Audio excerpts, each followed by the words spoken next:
Okay, we're gonna go over just a few drills on mastering the teep. Okay, so very simply, I'll just take this off actually. So very simply, when you're teeping, you wanna make sure, first of all, that you're doing it right. Make sure it's coming up as though you are bringing the foot out of like a bucket of water.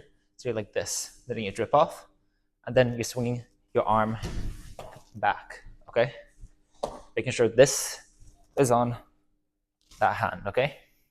Now, this is fine, but if you want some drills to really like hone it, especially ones that you can do at home, because you can't always be at the Muay Thai gym, right?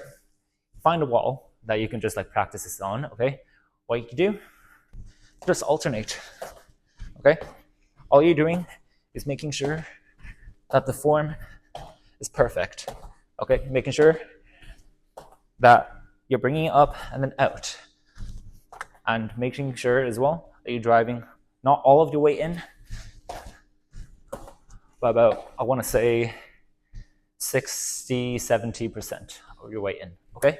Now, next one that you can do, you could just find like some space, honestly, just walking teeps. You're walking forward, you're teeping, okay? Now, you wouldn't actually do this in a normal match, okay? Because that becomes a bit predictable, but honestly, you could. I say that. You could do it. There is a legendary fighter. He's one of my favorite fighters, Samar Payakaru, and he would just spam his teeps a lot. He'd make sure he'd wait for his opponent to come in, and he'd just throw a teep, and he'd basically just, within a combo, he would just throw like a bunch of teeps, all right? So it could work. But the point of this drill is so that you can be comfortable just moving forward, okay? You can even practice moving backwards with it.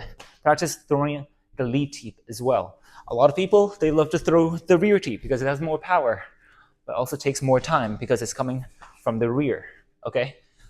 The lead teep comes out a lot quicker, less power, but if you are able to treat it like a jab, it becomes extremely useful because then your lead hand can work with the teep. And then you can't tell which leg it's gonna come up or if it's actually just set up for a roundhouse, okay?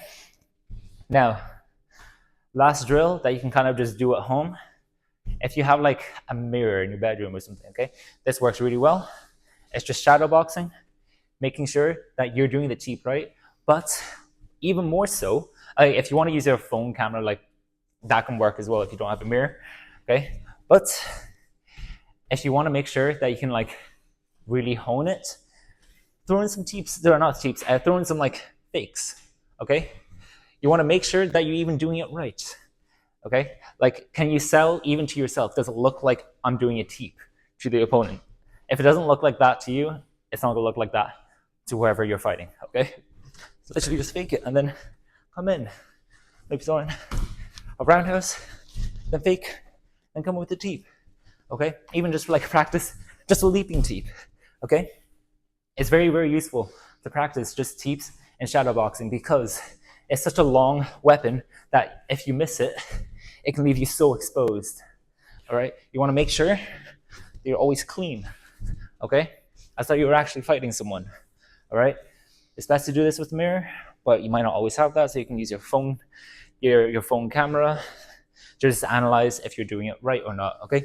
Mix in some checks as well, all right? Lead teep and then check, or lead teep and then just come in box, okay?